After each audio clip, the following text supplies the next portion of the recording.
Flagship ফোনের কথা হবে আর সেখানে Xiaomi থাকবে না, ব্যাপারটি হতেই পারে না। Xiaomi-রই আরেকটি নতুন ফোন আমাদের স্টুডিওতে চলে এসেছে। ফোনটি হচ্ছে Xiaomi 14। প্রথমে যখন এই ফোনটি আমাদের স্টুডিওতে আসে, এই ফোনটির প্রথম লুকে আমি পাগল হয়ে গিয়েছিলাম।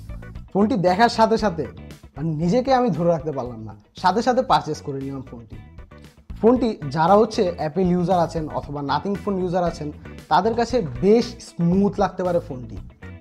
এই ফোনটি আমি বিগত 6 থেকে 7 দিন ধরে ইউজ করছি। ফোনটি অসাধারণ।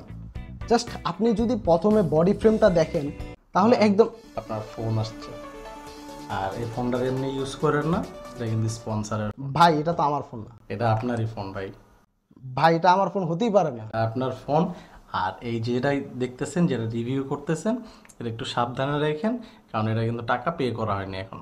সো একটু ধীরে সাবধানে রিভিউটা করে নেন, ঠিক আছে? ভাই আমি তো কিছুদিন আগে কিনলাম। আপনি এখনো টাকা দেননি ভাই। সো আমাদের স্টুডিওতে আসছে, একটু যত্ন সহকারে, কারণ এটা রিটার্ন করতে হবে, ঠিক আছে?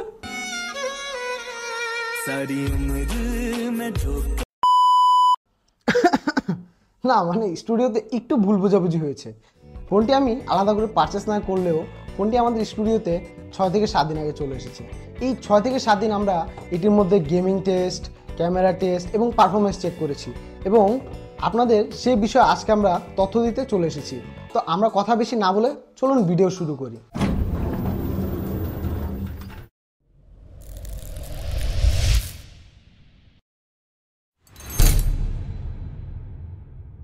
প্রথমে যদি ফোনটির ডিসপ্লে নিয়ে কথা বলি, তাহলে এতে ডিসপ্লে হিসেবে থাকছে 6.36 ইঞ্চের একটি ওলেড ডিসপ্লে। এর পাশাপাশি ফোনটিতে থাকছে 3000 নিটসের peak brightness, 68 billion colour support ও HDR10+ এর পাশাপাশি ফোনটিতে থাকছে ডলবি ভিশনের একটি সাপোর্ট, যার ফলে ডেলি ইউজের সময় অথবা মিডিয়া প্লে করার সময় এটি ইউজারকে একটি ভালো এক্সপিরিয়েন্স দিতে পারে। এছাড়াও ফোনটিতে 120 হার্জ রিফ্রেশ রেট ইউজ করা হয়েছে। আমরা যখন ডেলি লাইফে ফোনটি ইউজ করেছি, আমরা আলাদাভাবে কোনো ল্যাটেন্সি লক্ষ্য করতে পারিনি। তাছাড়া ফোনটি যথেষ্ট স্মুথভাবে রান হচ্ছিল। ফোনটির ফ্রন্ট সাইড ও ব্যাক সাইডে ব্যবহার করা হয়েছে গ্লাস। ফ্রন্ট সাইডের গ্লাসকে প্রোটেকশন দেওয়ার জন্য তারা ব্যবহার করেছে কর্নিং গরিলা গ্লাস ভিক্টোস। ফোনটির বডি ফ্রেমে থাকছে মেটাল ফ্রেম। ফোনটি প্রথম দেখা অনেকেরই প্রিমিয়াম মনে হতে পারে। কি ভাই বুঝলাম না, ফোন তো এমনি প্রিমিয়াম। যা ব্রাজিল জানতে, সরি দর্শকবৃন্দ, ফোনটি আসলে দেখতে খুবই প্রিমিয়াম। ফোনটি অনেকে 15 প্রোর সাথে কম্পেয়ার করে, অনেকে 16 প্রোর সাথে কম্পেয়ার করে, বাট ফোনটি 193 গ্রাম ওজনের হওয়ায় ফোনটি খুবই স্লিম এবং খুবই গুড লুকিং। অন্যান্য ফ্ল্যাগশিপ ফোনের মতো Xiaomi 14-এও রয়েছে IP68 এর রেটিং, যার কারণে ফোনটি ওয়াটার রেজিস্ট্যান্স এবং ডাস্ট রেজিস্ট্যান্স। এই জন্য ফোনটি 1.5 মিটার পানির নিচেও 30 মিনিট পর্যন্ত সার্ভাইভ করার একটি রেকর্ড রয়েছে। এছাড়াও ফোনটিতে ডুয়েল সিমের ব্যবস্থা থাকলেও নেই কোনো মেমোরি স্লট। অবশ্য বর্তমানে কোনো ফ্ল্যাগশিপ ফোনেই মেমোরি কার্ডের স্লট থাকে না, কেননা বর্তমানে ফোনগুলিতে স্টোরেজ এতই বেশি হয় যে একটি মানুষের ডেলি ইউজের জন্য ইনাফ। এছাড়াও ফোনটিতে রয়েছে স্টিরিও স্পিকারের ব্যবস্থা, যা হাই রেজলিউশনের অডিও কোয়ালিটি প্রোভাইড করে।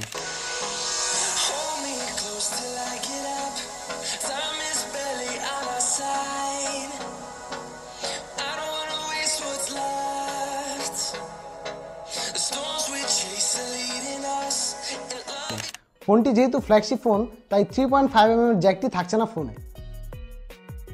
সিকিউরিটি পারপাস হিসেবে ইউজ করা হয়েছে আন্ডার ডিসপ্লে ফিঙ্গারপ্রিন্ট, যা বেশ ভালোই কাজ করে।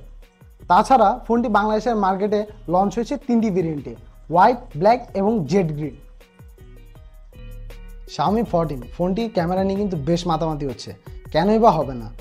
Xiaomi এবার লাইকার সাথে কম্বাইন করে তাদের এই মডেলটি লঞ্চ করেছে মার্কেটে। হাই বাজেটের ফোনটির ক্যামেরা কোয়ালিটিও কিন্তু থাকছে হাই লেভেলের।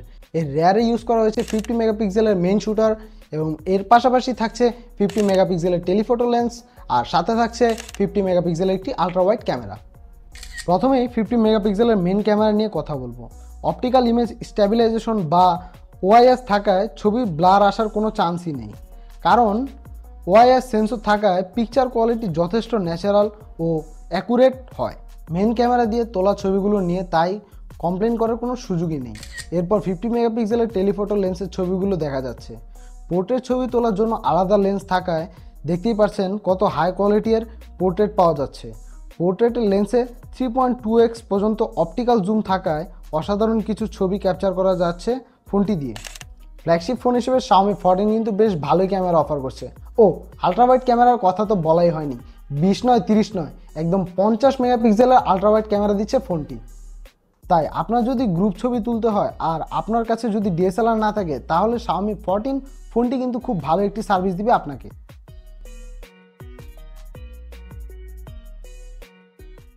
ফ্ল্যাগশিপ ফোনের মতো কিন্তু এই ফোনটিতে রয়েছে আরেকটি ফিচারটি হচ্ছে 60x পর্যন্ত জুম করা যায় এই ফোনটি দিয়ে। এই ফোনটি দিয়ে 60x পর্যন্ত জুম করলেও কিন্তু ছবি এবং ভিডিও দুটি ক্লিয়ার কাটভাবে পাওয়া যায়। এছাড়াও ফোনটি দিয়ে 8K-তে 30 FPS এ ভিডিও করতে পারবেন, যা কিনা আপনি এইচডিতে দেখতে পারবেন। তাছাড়াও ফোনটিতে আপনি 4K-তে 60 FPS পর্যন্ত ভিডিও করতে পারবেন। অর্থাৎ আপনি যদি একটি নতুন ব্লগার হয়ে থাকেন বা কন্টেন্ট ক্রিয়েট করার আপনার মাথায় আইডিয়া হয়ে থাকে, সেক্ষেত্রে আপনি এই ফোনটি অনায়াসে কিনতে পারেন। ফ্রন্টে রয়েছে 32 মেগাপিক্সেলের 22mm এর একটি ওয়াইড ক্যামেরা কোয়ালিটি যথেষ্ট ভালো ও বেশ ন্যাচারাল, কোনো এক্সট্রা হোয়াইট ইফেক্ট বা কালার বুস্ট করছিল না। এছাড়াও লো লাইটেও ভালো পিকচার প্রোভাইড করছিল। ফ্রন্ট ক্যামেরা দিয়ে 4K-তে 60 FPS পর্যন্ত ভিডিও নেওয়া যায়। কথা আছে না, সকলে পারফেক্ট হয় না। এই ফোনের সব কিছু ভালো থাকলেও চিন্তার বিষয় একটি রয়ে যাচ্ছে, তা হচ্ছে ফোনটির ব্যাটারি। এর ব্যাটারিতে ব্যবহার করা হয়েছে 4610 অ্যাম্পিয়ারের একটি ব্যাটারি। যাই হোক, ফোনের বক্সের মধ্যে পেয়ে যাবেন 90 ওয়াটের একটি সুপার ফাস্ট চার্জার, যা দিয়ে আপনি 31 মিনিটে ফোনটি ফুল চার্জ করতে পারবেন। তাছাড়া ফোনটিতে রয়েছে ওয়্যারলেস চার্জিংয়ের ব্যবস্থা, যা দিয়ে আপনি 46 মিনিটে 100% চার্জ করতে পারবেন। প্রসেসর হিসেবে পেয়ে যাচ্ছেন স্ন্যাপড্রাগন 8 Gen 3, যা একটি 4 ন্যানোমিটার চিপসেট, এবং এরই পাশে থাকছে UFS 4.0, যা স্ন্যাপড্রাগনের সাথে বেশ ভালো একটি সাপোর্ট দিতে পারে।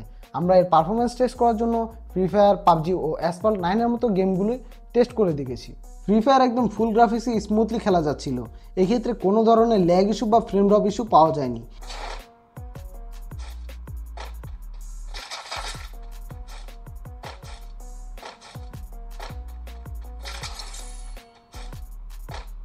এছাড়া অ্যাসফল্ট 9ও ফুল বা হাই গ্রাফিক্সে বেশ ভালোভাবেই খেলা যাচ্ছিল।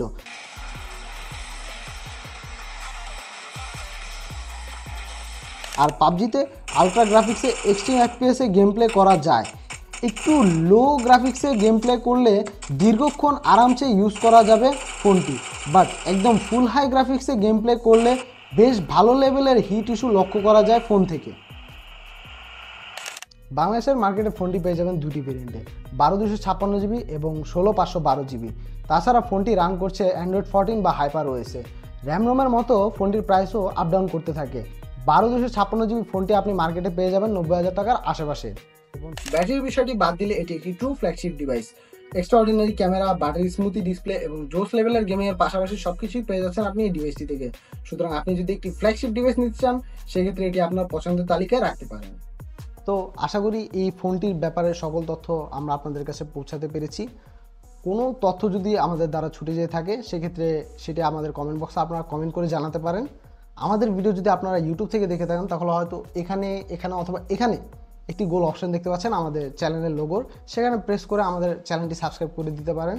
এবং ভিডিও যদি আপনারা ফেসবুক থেকে দেখে থাকেন, তাহলে ঠিক উপরে একটি ফলো বাটন দেখছেন, সেখানে প্রেস করে আমাদের চ্যানেলটি ফলো করে আমাদের সাথে রাখতে পারেন। তো আজকে এই পর্যন্তই, দেখা হবে অন্য একটি ভিডিওতে। আসসালামু আলাইকুম। এ ভাই, কিসে ফোন কিনবো?